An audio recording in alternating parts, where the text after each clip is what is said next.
Məktəbdə tarix dərsi gedir. Müəllim sinfin ən tənbəl şagirdini lövhəyə qaldırır. Çox sərt şəkildə soruşur.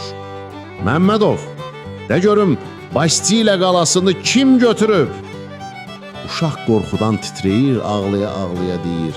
Müəllim, vallah mən götürməmişəm. Bizim uşaqlardan da götürən olmayıb.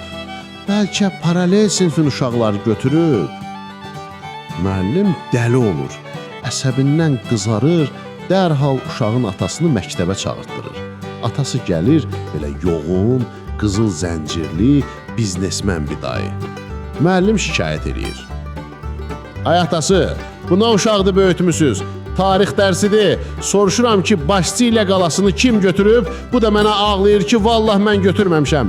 Bu nə biabırçılıqdır? Ata bir müəllimə baxır, bir uşağa.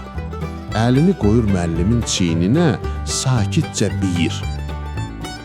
Müəllim, siz canı əsəbiləşməyin. Uşaqdır da, əgər boynuna almırsa, deməli götürməyib. Amma birdən götürübsə də, söz verirəm evdə baxaram. Əgər ondadırsa, oynadıb gətirib qoyar yerinə.